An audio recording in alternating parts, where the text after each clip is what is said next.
Welcome to Shadows of Black History. They glow with an unnatural light. If you're new here, what does it mean? make sure to hit that subscribe button and turn on the notification bell so you never miss out on our deep dives into history's untold stories.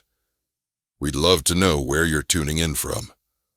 Drop your city or country in the comments and let us know. Which historical event would you like us to uncover next? Tonight we bring you one of the strangest stories ever whispered out of the American South. Stories that sit between history and mystery. Before we begin, tell us in the comments where you are watching from, your city, your country, and the time where you are. We love seeing how far these stories travel across the world. Now, settle in, remove distractions, and listen closely. Because what happened on a Georgia plantation in the year 1837 left witnesses terrified, confused, and searching for explanations that science, religion, and even fear could not fully answer. Shadows of Black History. If you have not subscribed to Shadows of Black History, please subscribe and like this video. Your support allows us to continue uncovering the forgotten and unsettling stories hidden inside the past. Stay with us until the end, because the child at the center of tonight's story would grow into a mystery that no one on that plantation could explain. The plantation stood in southern Georgia, surrounded by wide cotton fields and thick pine forests. It belonged to a wealthy planter named Thomas Whitaker, a man known for his strict discipline and quiet pride. Whitaker had only one child, a daughter named Elizabeth, who had been raised inside the tall white house at the center of the estate. She was educated, sheltered, and protected from the world of the fields. But in the summer of 1837, something happened that shattered the silence of that carefully ordered world. Elizabeth Whitaker became pregnant. No husband, no fiancé, no explanation. The household servants noticed first. A loose dress, long hours behind closed doors, whispered conversations between Elizabeth and her father that ended in shouting. The plantation doctor visited several times in secret, but no one asked questions openly. Because on plantations like this, truth could be dangerous. The child was born late one humid night in August. The birth did not take place in the main house. It happened inside a small room behind the slave quarters, attended by two elderly midwives who had delivered dozens of babies over the years. They had seen difficult births, strange births, and tragic births, but they had never seen anything like this one. Elizabeth Whitaker lay exhausted on the narrow bed, pale with fear and shame. Beside her stood a young enslaved field worker named Samuel, who had been forced into the room under orders from the planter himself. Samuel was the father. The room smelled of sweat, herbs, and burning oil from the small lantern hanging on the wall. Outside, the night insects buzzed loudly in the thick Georgia heat. The baby arrived just before midnight. At first, there was nothing unusual. The child cried like any other newborn, a sharp, thin sound that filled the small room. One of the midwives wrapped the baby in cloth and lifted her toward the lantern light. And then she froze. The other midwife leaned closer. Neither woman spoke. For several seconds, the room remained completely silent, except for the baby's crying. Then the first midwife whispered something that made the second woman step back. The child's eyes had opened, and they were blue. Not the dull, cloudy blue sometimes seen in newborns. These were clear, bright, unmistakable, the exact same shade of blue that Thomas Whitaker himself carried in his eyes. Elizabeth saw it immediately. Her breathing became shallow as panic spread across her face. Samuel looked at the baby once and then lowered his eyes to the floor, knowing better than to say a word. Everyone in that room understood what those eyes meant. The child could not be hidden forever. But Thomas Whitaker had no intention of allowing the truth to spread. Before sunrise the next morning, Elizabeth was placed in a carriage and sent north to stay with distant relatives. Officially, it was said she had fallen ill and needed time to recover her health. The baby remained behind. Whitaker ordered the child taken to the quarters and raised quietly among the enslaved families. No one was to speak about the circumstances of her birth. The girl was given a name only once, written privately in the planter's personal ledger, Anelise. But on the plantation, most people avoided calling her anything at all. They simply referred to her as the blue-eyed child. At first, Anelise appeared to be an ordinary infant. She slept, cried, and grew like any other child. The women in the quarters fed her and cared for her as best they could. Yet, from the beginning, something about the girl unsettled people. Animals reacted strangely when she was nearby. Horses grew nervous in the stable yard. Dogs sometimes whined or backed away when she approached. And there were the lights. Several of the women swore that oil lamps flickered whenever Anelise entered a room. At first, they blamed drafts or faulty wicks, but it happened too often to ignore. The overseer noticed it as well. He was not a man easily frightened. He carried a whip and a pistol, and believed strongly in control and discipline. But whenever Anelise looked directly at him with those strange blue eyes, he felt something he could not explain. He began avoiding her. By the time the girl turned 5 years old, the whispers around the plantation had grown louder. Some said the child carried the blood of 2 worlds that were never meant to mix. Others believed the circumstances of her birth had cursed her. But the most frightening stories began when Anelise started speaking in her sleep. One night, a woman caring for her woke to hear the girl whispering words clearly in the darkness. At first, she thought the child was dreaming, but the words made no sense. Anelise spoke about a wagon wheel breaking on the road to town. 2 days later, the plantation wagon overturned on that exact road when its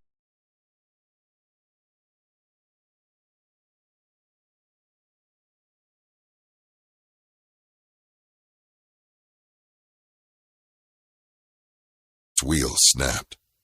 Another night, she murmured about a storm that would split the old oak tree near the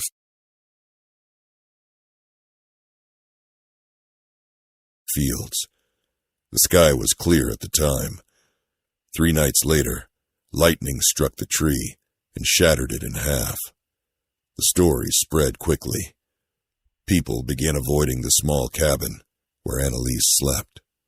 Some claimed she knew things before they happened. Others said the girl was cursed, or worse. Yet Anelise herself seemed unaware of the fear growing around her. She rarely spoke unless someone asked her a question. She spent long hours sitting quietly near the edge of the fields, watching the wind move through the cotton plants. And then something happened that frightened even the plantation preacher. When Anelise turned 8 years old, Thomas Whitaker ordered that she be baptized. He hoped the ritual would silence the rumors spreading across the plantation. The ceremony took place one Sunday afternoon beside a wooden basin filled with clear water drawn from the well. The preacher stood beside the basin with a Bible in his hands while a small group gathered nearby.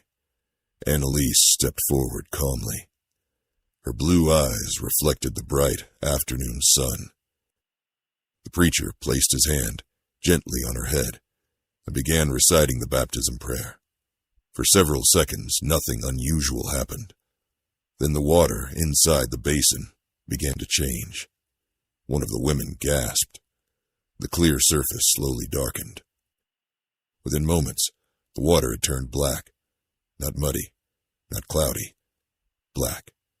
The preacher stared down at the basin in disbelief. No one spoke. Anelise looked quietly into the dark water, as if she had expected it. And from that day forward, the whispers about the blue-eyed girl became something else entirely. Fear.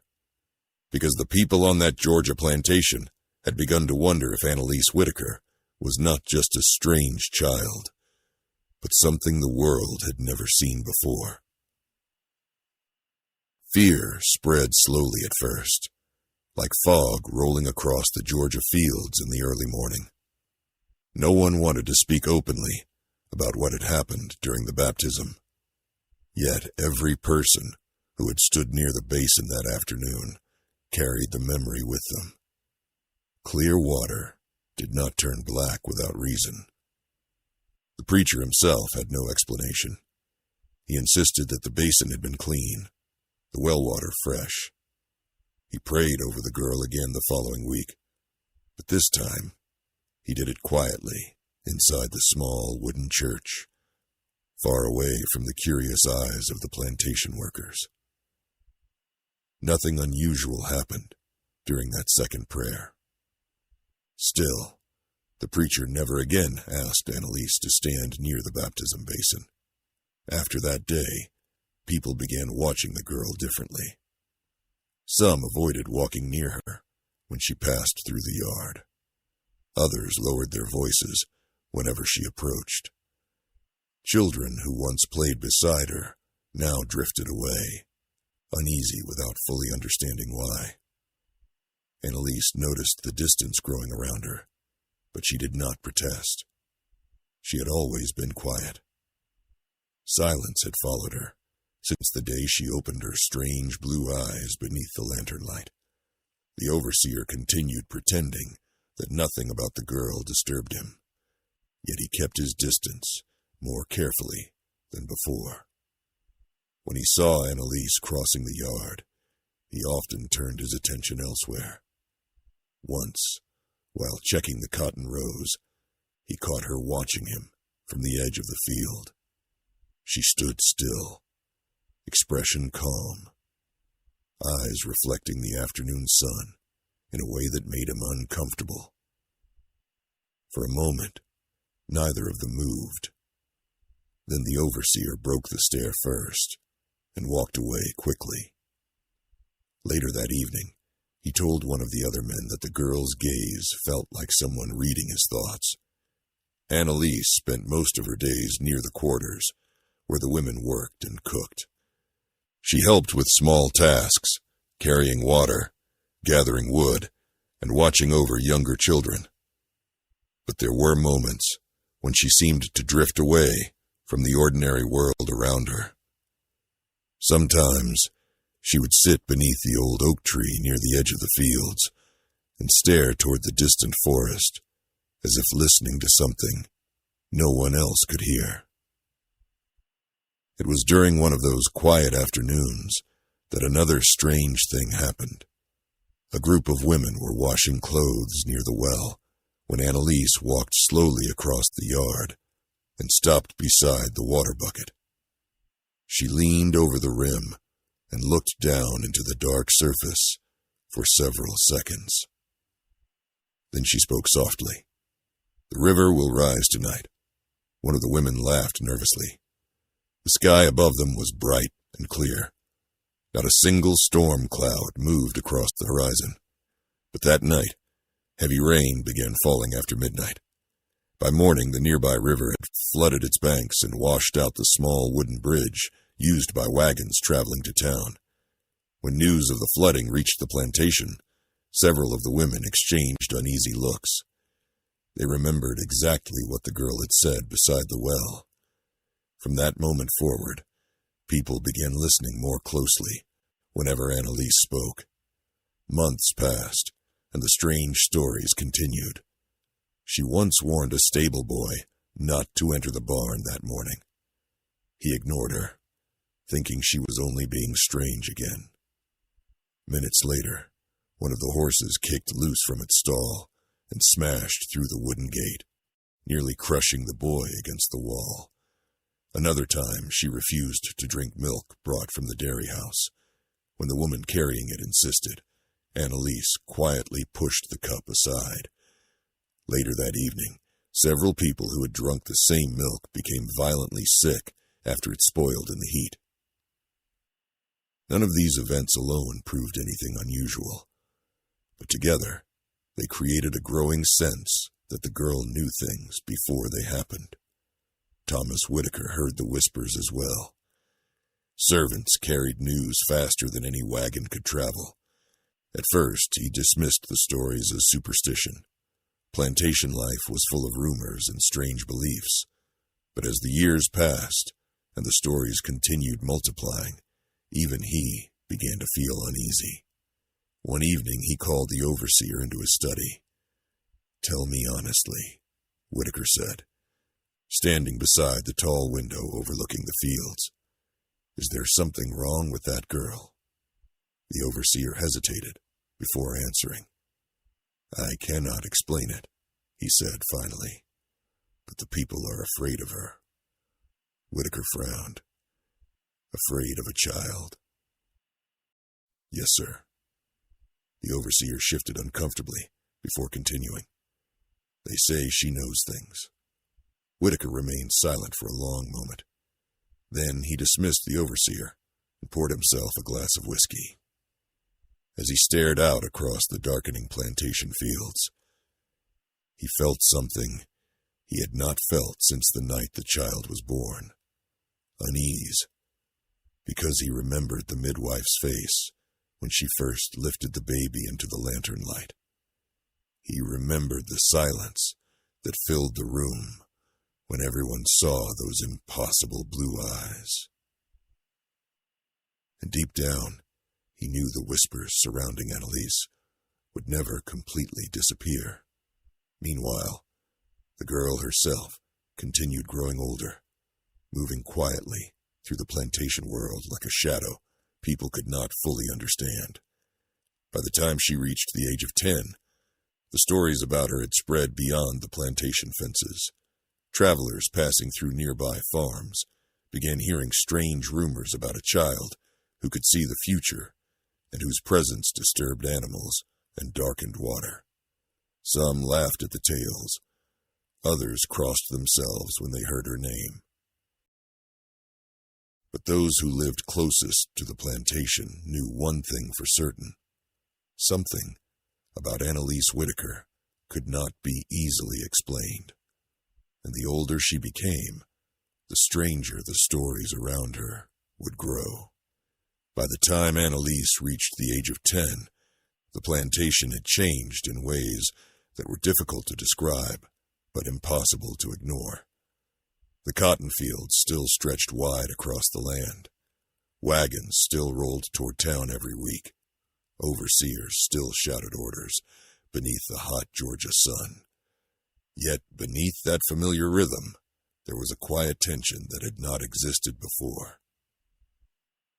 It followed the girl. Anelise moved through the plantation quietly, rarely speaking unless someone asked her a question directly. She carried water from the well, helped the older women in the cooking house, and sometimes watched the younger children when their mothers worked in the fields. On the surface, her life looked like that of any other child raised among the quarters. But people noticed things. Whenever she entered a room, conversations often stopped, without anyone fully realizing why. Animals continued reacting strangely around her. Horses shifted nervously when she passed the stable yard. Dogs that barked loudly at strangers sometimes lowered their heads and backed away when she looked at them. Even the wind seemed to behave differently around the girl. There were moments when lamps flickered suddenly as she walked past them. The flames would tremble, as if touched by a small, unseen draft, even when every door and window remained closed. At first, people tried to ignore these things, but the stories continued growing. One autumn afternoon, a traveling merchant stopped at the plantation to trade supplies. while waiting for the overseer to inspect his goods. The man sat beside his wagon drinking water from a tin cup. Anelise happened to pass nearby, carrying a basket of laundry. The merchant watched her quietly for a moment. Then he frowned. "Who's that girl?" he asked the man beside him. The overseer's assistant glanced across the yard. "Just one of the children from the quarters." The merchant shook his head slowly.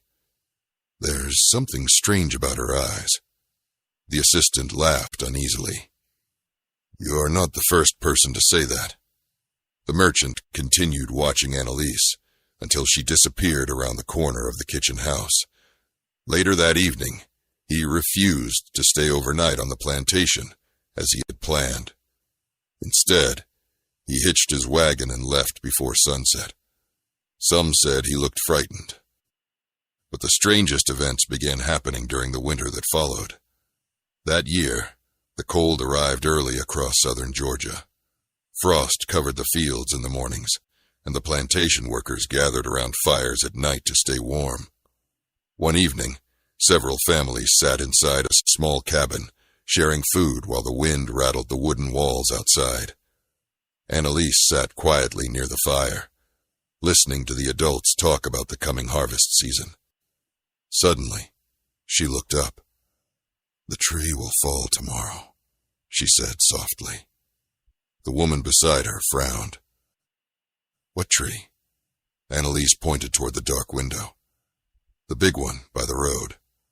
No one answered for a moment. Everyone in the room knew exactly which tree she meant. A massive oak stood near the wagon road leading into the plantation. It had been there longer than anyone could remember. One of the men laughed nervously. "That tree ain't falling any time soon."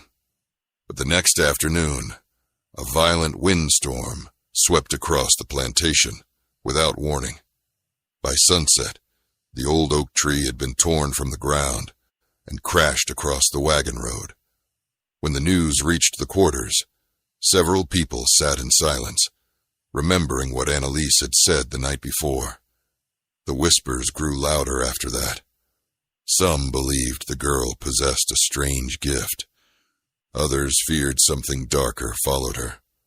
The preacher returned several times during the next year, hoping prayer might calm the unease spreading across the plantation. He spoke often about faith, about trusting in God instead of rumors and superstition. But even he struggled to explain certain things. Once, during a Sunday sermon, Anelise sat quietly in the front row beside the other children. As the preacher spoke about storms and divine judgment, the church windows suddenly rattled against their frames. The sky outside was clear. Still, the windows trembled for several seconds before becoming still again. The preacher paused mid-sentence and stared toward the glass. Then he continued speaking, though his voice carried less confidence than before. Thomas Whitaker watched these events with growing concern. He rarely spoke about Anelise openly, but he kept careful track of the stories reaching his ears. At night, he sometimes opened the small leather ledger where he had first written the girl's name years earlier. Anelise. He would stare at the ink for several seconds before closing the book again. The truth surrounding the child's birth remained locked inside his memory, and the memories of a few others who had witnessed it. Elizabeth Whitaker had never returned from the north. Letters arrived occasionally, saying she remained in poor health, but the girl remained on the plantation, and she continued growing.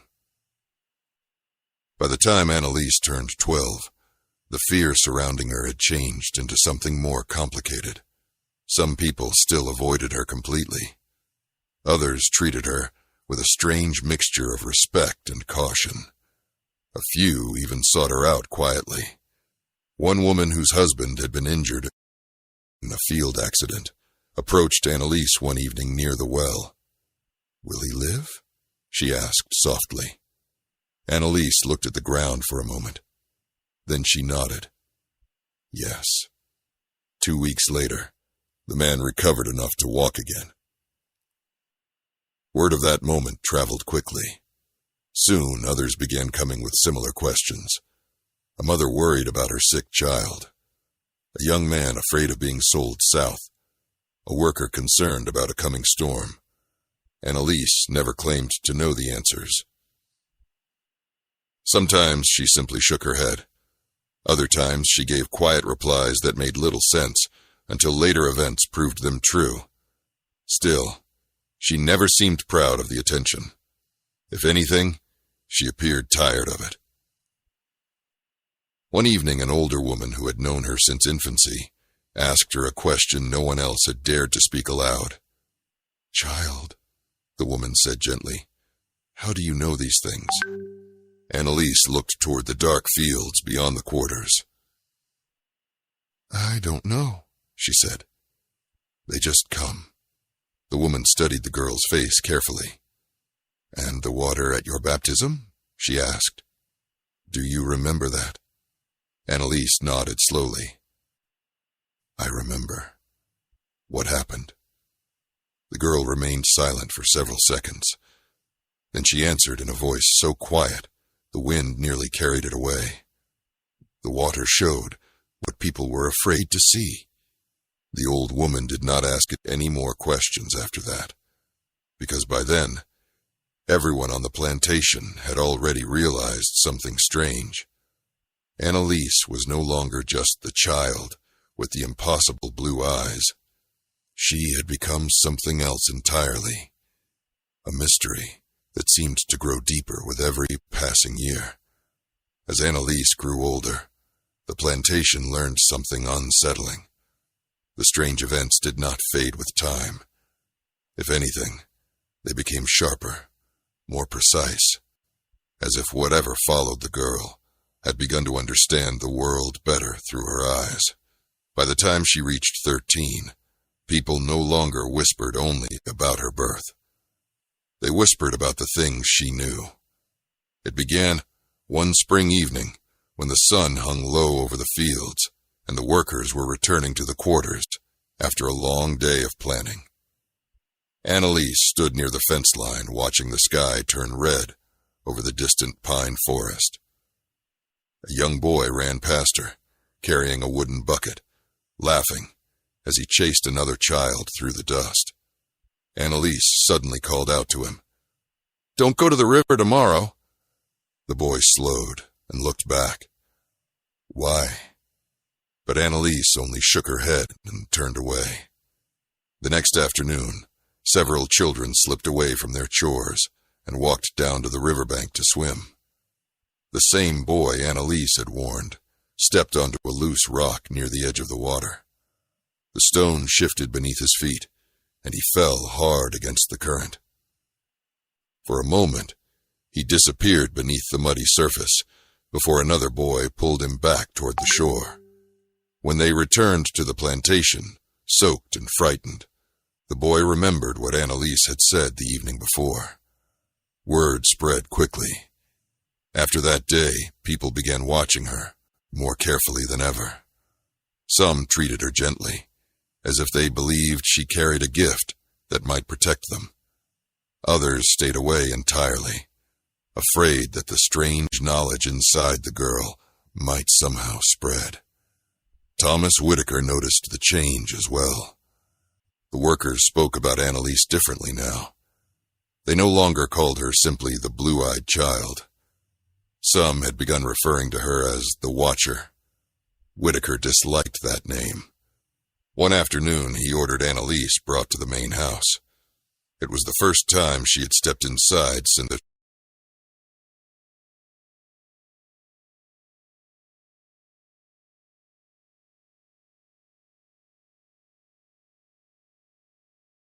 she was a baby. The large wooden doors opened slowly as she entered the tall hallway. Sunlight spilled across the polished floorboards. The air inside the house smelled of old books and tobacco smoke. Whitaker sat behind his desk, studying her.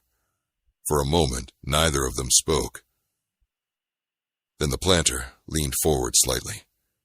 "Do you know who I am?" Anelise nodded. "Yes." Whitaker waited for her to say more. She did not. "You have caused a great deal of talk on this plantation," he said. "I hear things," Anelise answered quietly. Whitaker frowned. "What things?" The girl looked toward the window, where the afternoon light shone through the glass. "Things that are about to happen." Whitaker leaned back in his chair. "You expect me to believe that?" Anelise shrugged slightly. "You asked." The planter studied her face more carefully now. Those blue eyes were unmistakable. They were the same color he saw in his own reflection each morning. For a moment, something uneasy passed through his mind. "What do you see now?" he asked. Anelise turned toward him slowly. "Someone will fall from the barn roof tomorrow." Whitaker's expression hardened. "Who?" "I don't know." Whitaker dismissed her immediately. He spent the rest of the evening irritated by the conversation. The girl's calm voice had unsettled him more than he wanted to admit. Still, he told himself, the stories about her were nothing but superstition. The next morning, a stable hand climbed onto the barn roof to repair loose boards damaged by a recent storm. Just after midday, his foot slipped on the edge of the wet wood. The man fell hard to the ground below, breaking his arm. When the overseer brought the news to Whitaker, the planter remained silent for a long time. That evening, he closed his office door and poured himself another drink. The girl had not sounded frightened when she spoke. She had sounded certain.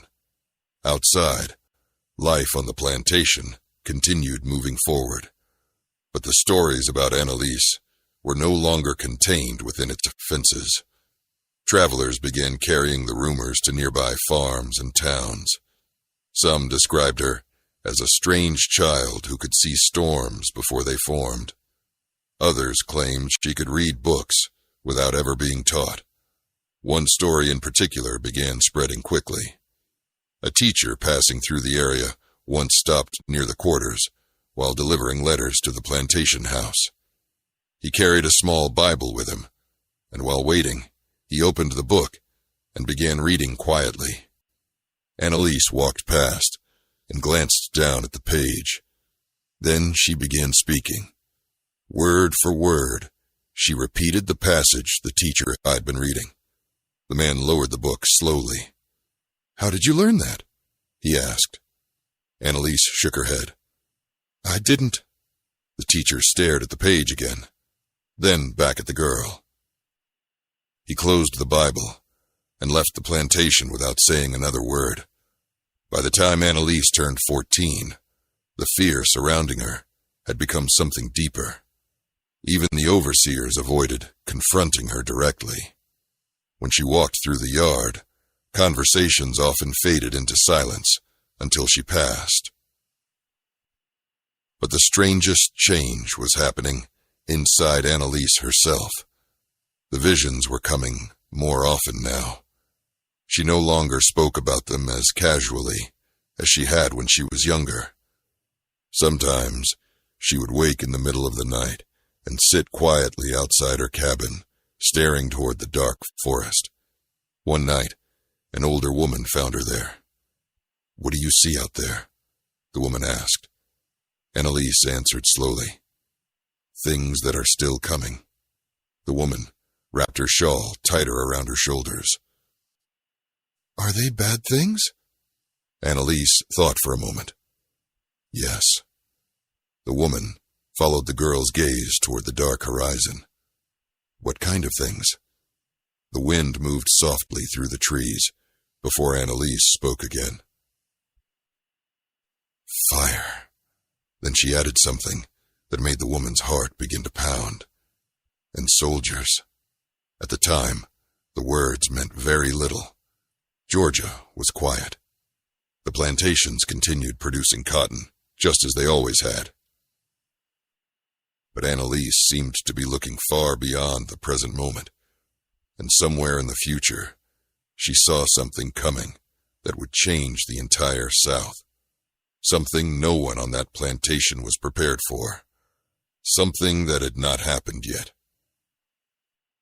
but was already moving toward them. The woman who had spoken with Anelise that night could not sleep afterward. The girl's words lingered in her mind like an echo that refused to fade. Fire. Soldiers.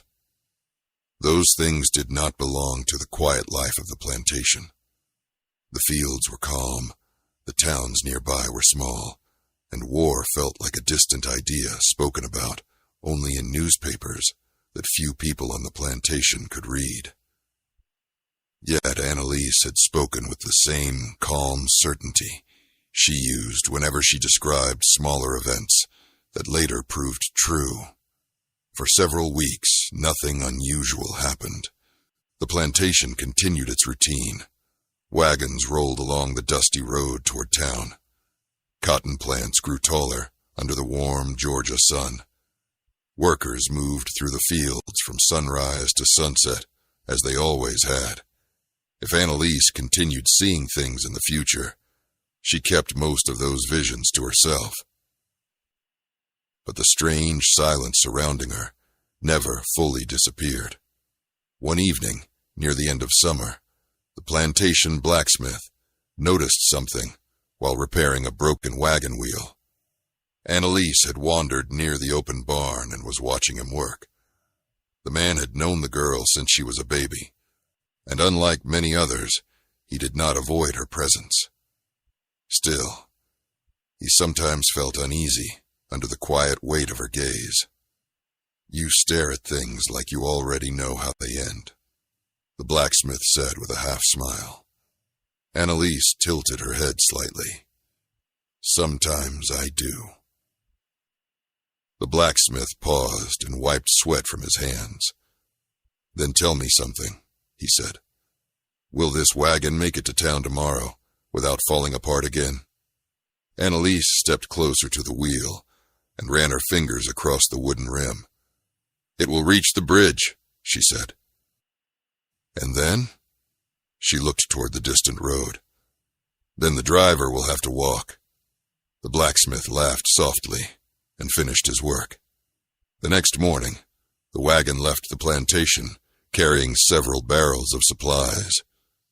By midday, the driver returned on foot, his clothes covered in dust, and his face dark with frustration.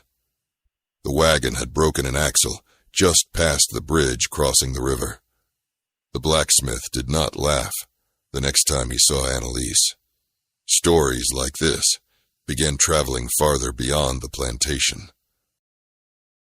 Farmers passing through the area carried the rumors to nearby towns. Some dismissed them as superstition. Others grew curious about the mysterious girl with the impossible blue eyes. But there were still things about Anelise that frightened even those who believed she meant no harm. One of those moments happened during a Sunday evening prayer gathering inside the small plantation church. The preacher had come once again, hoping to quiet the fears surrounding the girl. He spoke about faith, about patience, and about the dangers of believing in signs that could lead people away from God. As the congregation sat quietly listening, Anelise remained near the back of the room, beside the other children. Suddenly, she stood. The preacher stopped speaking. Everyone in the church turned toward her. For several seconds, she simply looked at the wooden floor. Then she spoke. "Someone will die tonight." The words fell into the room, like a stone dropped into still water. The preacher tried to continue his sermon, but the atmosphere had changed. Fear moved through the room like a cold draft. People began glancing toward one another, wondering who the girl might be speaking about. Late that night, the plantation was awakened by shouting. One of the older workers had collapsed suddenly in his cabin. By the time help arrived, he was already gone. The following morning, the preacher visited Anelise privately. "You must stop saying things like that," he told her gently. "I didn't say it to frighten anyone," she replied. "Then why say it at all?" Anelise looked down at her hands. "Because sometimes the words come whether I want them or not." The preacher studied her face for a long moment. Then he asked the question that had been troubling him for years. "When you see these things, where do they come from?" Anelise looked toward the church window, where sunlight streamed through the glass. "They don't come from anywhere," she said quietly. "They're already there." The preacher left the church that day, more troubled than when he had entered. As the years passed, Anelise continued growing into a young woman. By 16, she had become tall and calm, her presence carrying a quiet authority that made people listen whenever she spoke. The fear surrounding her had not vanished, but it had softened into something more complex. Many now believed she possessed a gift meant to protect others rather than harm them. But Anelise herself seemed increasingly distant from the world around her. The visions were becoming stronger. Sometimes she woke in the middle of the night, trembling, whispering about distant fires burning across fields she had never seen. Other times, she described soldiers marching across dusty roads under gray skies. No one understood what those images meant, yet the years that followed would slowly reveal the truth behind them. Because far beyond the quiet cotton fields of Georgia, the nation itself was beginning to change.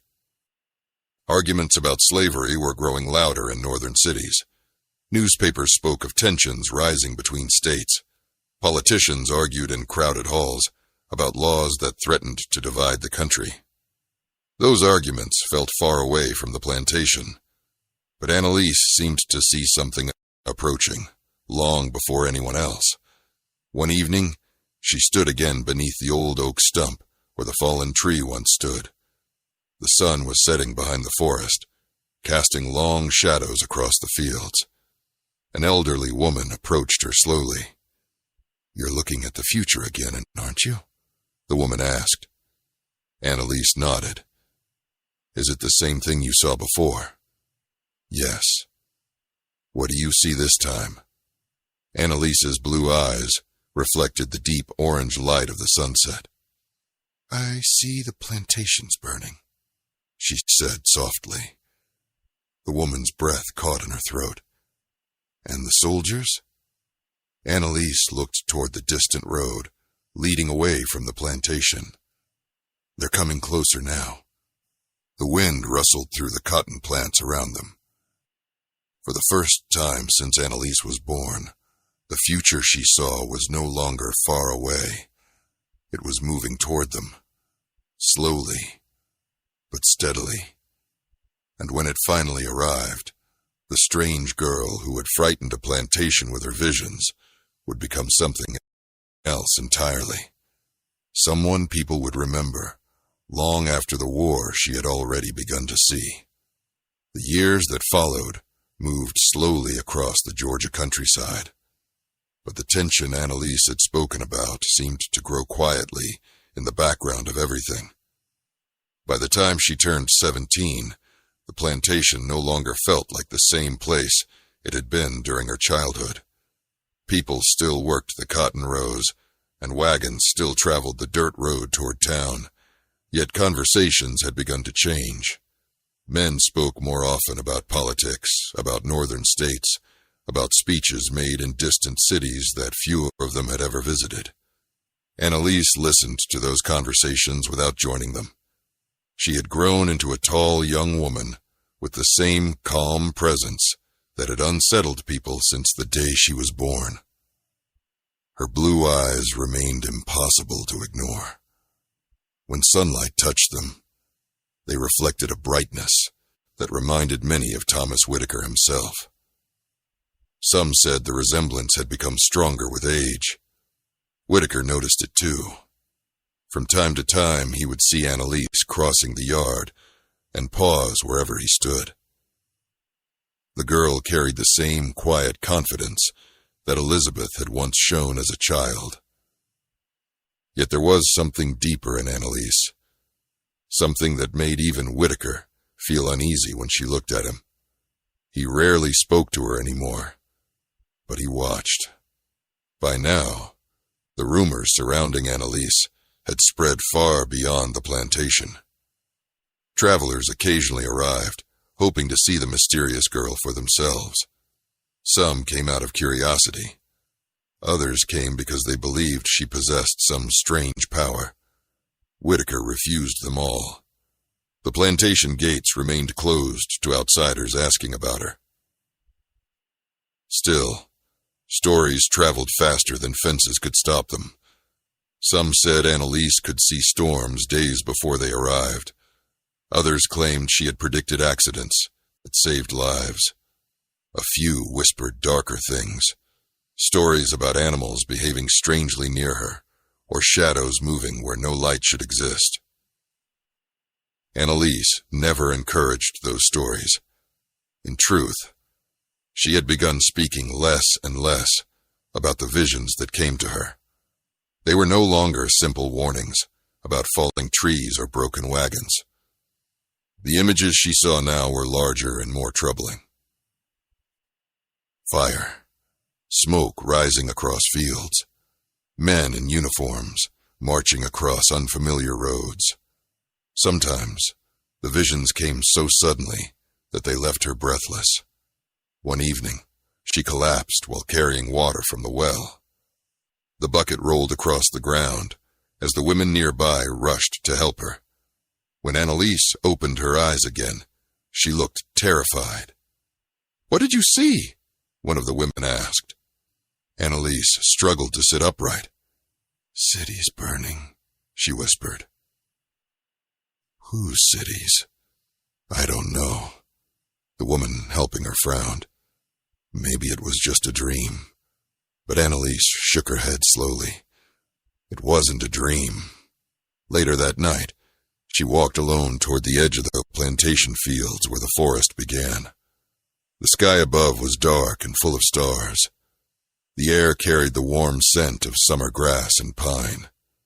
She stood there for a long time looking toward the horizon. Footsteps approached quietly behind her. It was the preacher.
He had grown older since the day he first tried to baptize her. Gray hair now lined the edges of his beard, and his voice carried the weight of years spent listening to the fears of others. "You're seeing something again," he said gently. Anelise nodded. "Yes. What is it this time?" She hesitated. "War." The preacher's face grew serious. "You're certain?" "Yes." He looked toward the quiet fields, stretching into darkness. "This country has always argued," he said. "Arguments don't always become war." Anelise did not answer immediately.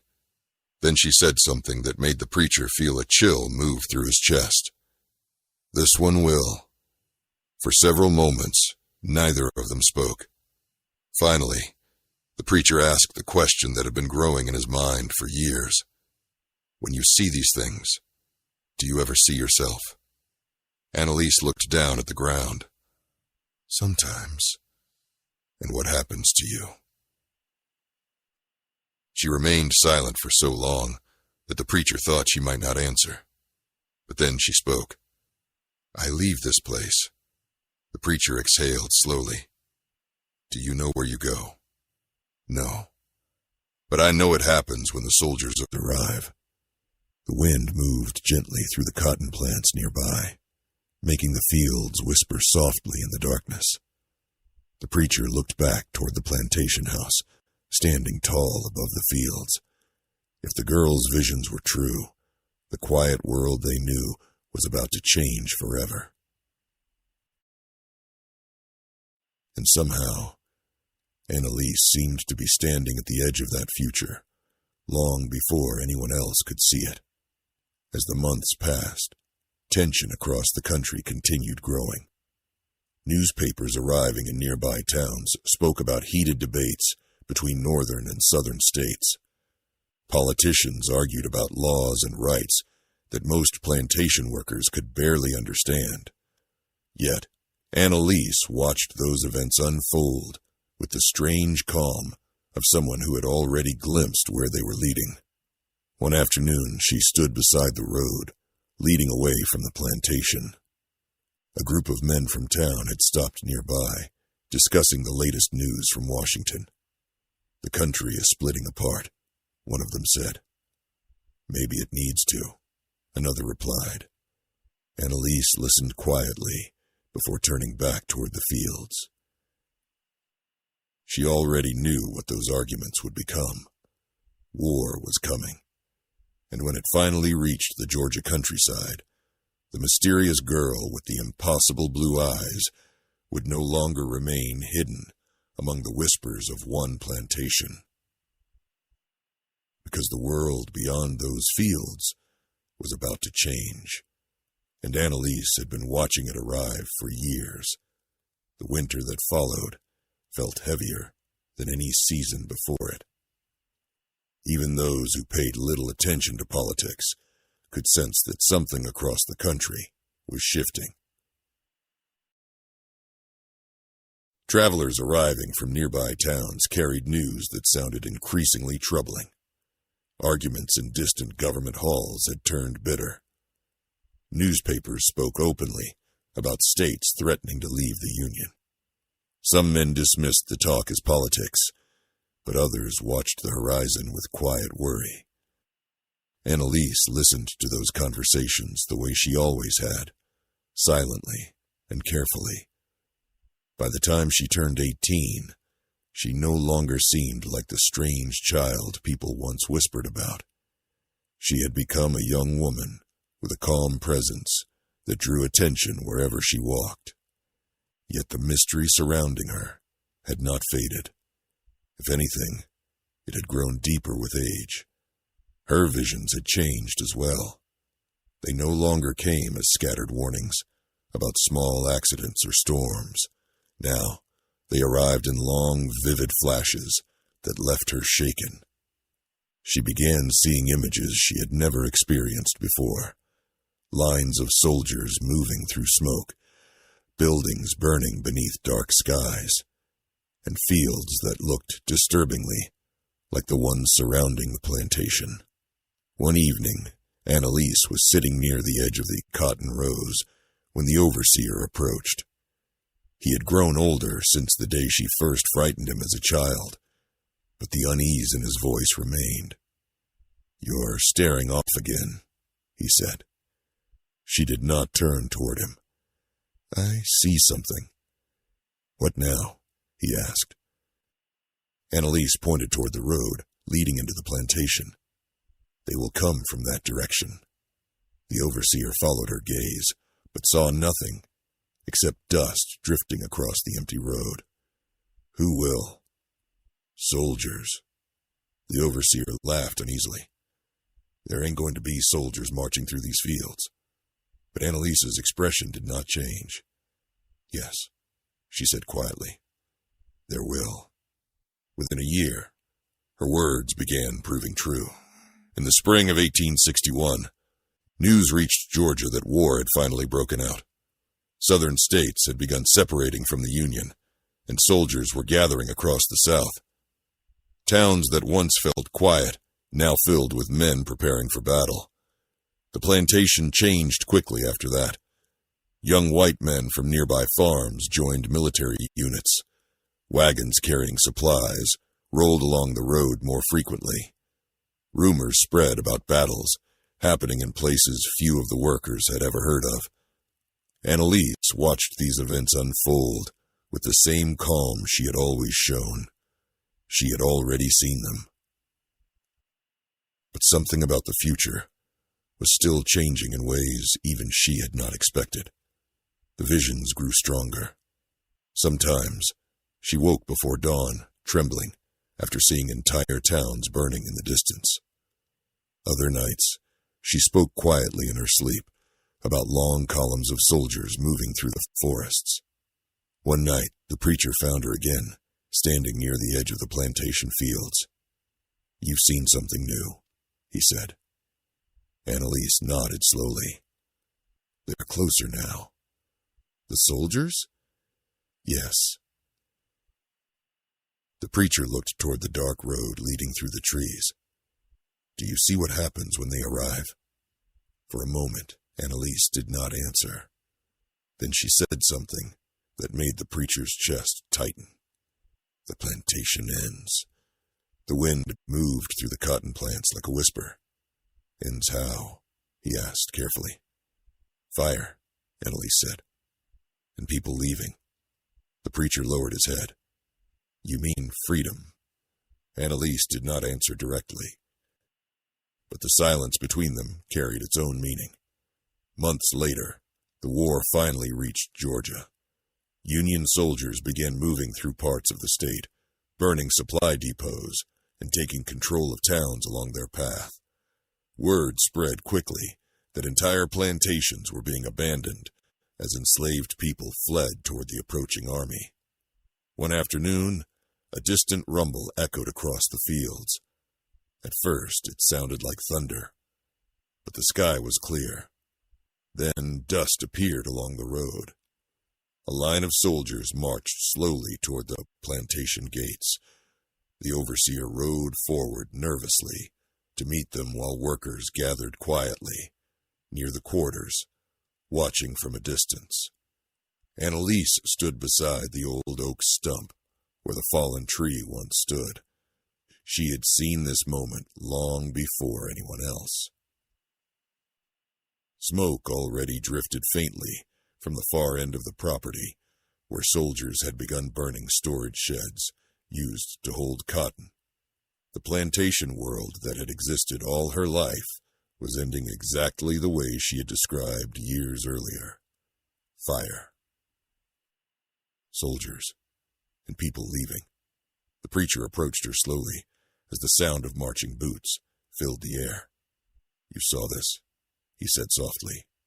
Anelise watched the soldiers moving through the fields. "Yes. Is this the moment when you leave?" She looked toward the road, stretching beyond the plantation. "Yes." The preacher studied her face for a long moment. "Where will you go?" Anelise's blue eyes reflected the flames rising in the distance. "I follow the road." Without another word, she began walking toward the line of soldiers, moving across the fields. Behind her, the plantation burned. Ahead of her stretched a world she had already glimpsed in fragments for years. A world where the mysterious girl with the impossible blue eyes would no longer be just a rumor whispered among frightened workers. She would become something else, a story people carried far beyond the Georgia fields where she had first opened her eyes under lantern light.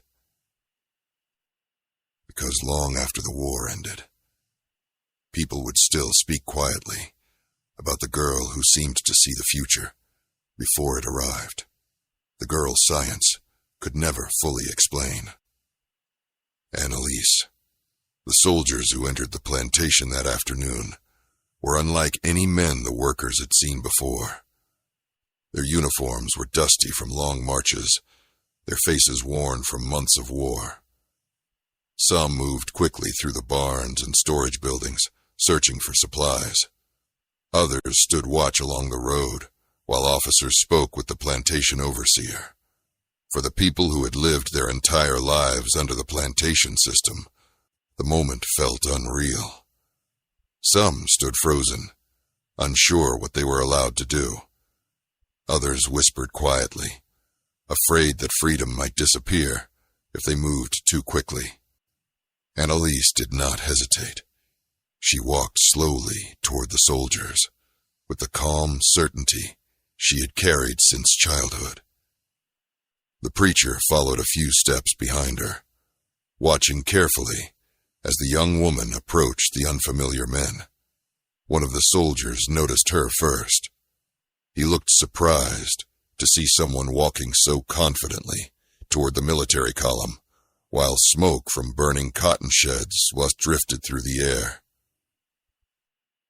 "You from here?" the soldier asked. Anelise nodded.